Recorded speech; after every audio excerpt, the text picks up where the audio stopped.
What's up, comic book fans? It's the Emerald Enthusiast of the Multiverse Musings Podcast Network. Here with a look at the Hasbro Titan Hero Series 12-inch figure of Venom.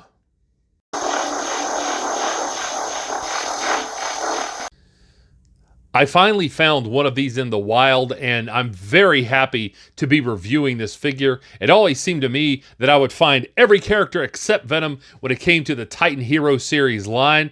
So let's go ahead, jump right in, and get a look at the packaging.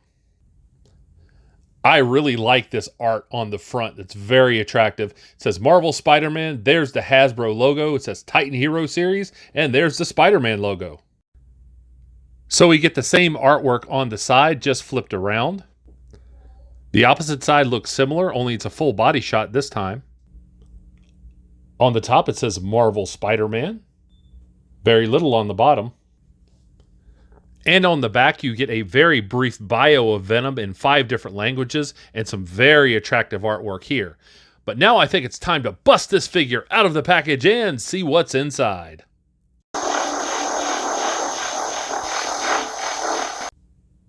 Here's the figure removed from the outer packaging, but still attached to the inner cardboard. And here's the lethal protector out of the package and ready to rumble. There's a lot to like about this figure, especially for the price point. I'm very happy that I found it. However, I do have some complaints, so let's go ahead and take a closer look at the details now. So let's have a look at the legs here, and you can see this figure is very sturdy. I would have preferred just basic feet the way that Venom originally was, as Todd McFarlane drew him, but I can understand that a lot of people have come to expect the toes, the claws, so I understand that. I just would have preferred, the basic feet. The musculature is amazing. I mean, you can see here in the light all of this detail, all this amazing sculpting. You can see the quadriceps here. The back, you can see the definition in the calf muscles. Even the Achilles tendon down here. So you see the calves there, and even that hint of the Achilles. So that looks really good. Maybe the hamstrings could have been a little bit more pronounced, but again, these are very good looking legs. In terms of lower body articulation, as you can see, you can get him to do a great side kicking pose here. That goes up really high. That's really impressive for this figure in the Titan Hero series. You can also get the leg to come front considerably. So that's really impressive. I'm very happy with the way that looks.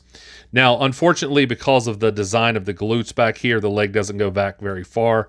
But still, you have to appreciate the articulation on this figure.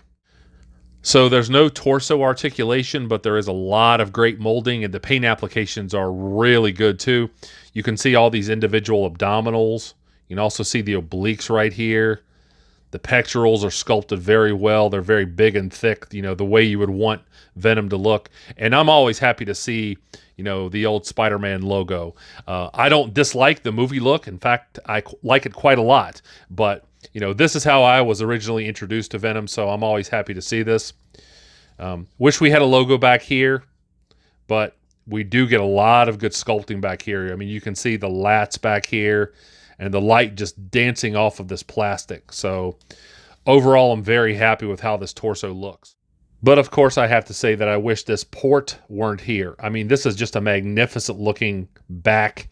And if that weren't here, if we got the spider logo instead, I mean, this would be it would be perfect. I would just love how that would look. But we have this unsightly port, which is a regular complaint of mine when it comes to Titan Heroes. So let's have a look at the arms here, and these are really impressive. This is exactly what you want from a Venom figure. The arms are big, bulky, defined. I mean, you can see the light dancing off of the deltoids here and the biceps, the triceps.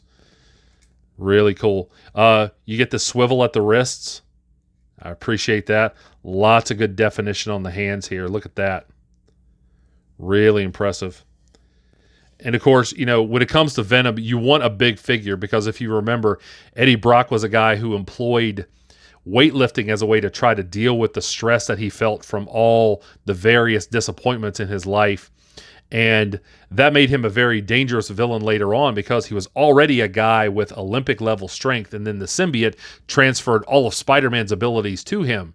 So that made him, basically a bigger, stronger, more durable version of Spider-Man. So Spider-Man had to rely on, technique and his intelligence and his experience to beat Venom. So I always thought that made him a very interesting character. Likewise, same thing on this arm.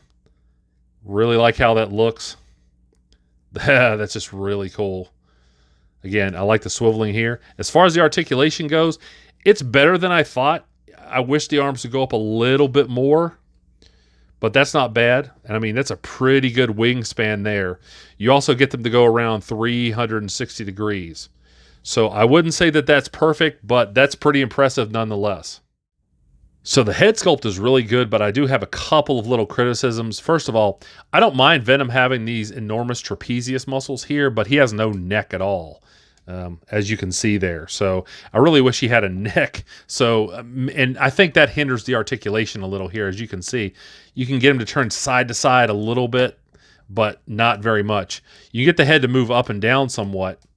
But again, this body mold right here, the fact that there's no real neck joint, that hinders the articulation. So the molding now and the paint is really good. I like the teeth. Maybe they could have been a little thinner and a little sharper, but again, this is a kid's toy, so you wouldn't want it to be something that they could hurt themselves on. I like the green saliva here. I like that slobber. Yeah, that looks good. And this is something that I didn't expect. The tongue moves. That is very welcomed for a figure like this. So you have some posing options as to whether you want the tongue, kind of lolling to the side here or, coming directly out.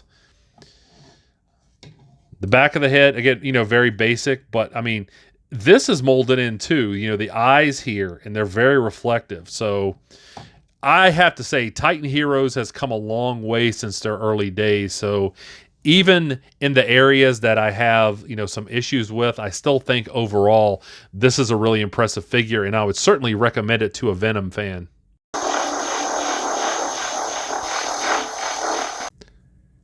I certainly hope you have enjoyed this review. If so, please like and subscribe. Stay tuned at the end of this video for some articulation shots, and also remember to catch me on the Multiverse Musings vidcast available right here on YouTube. And I'll be back to the internet with more comic book related content soon. But until we meet again, this has been the Emerald Enthusiast, and thanks for watching.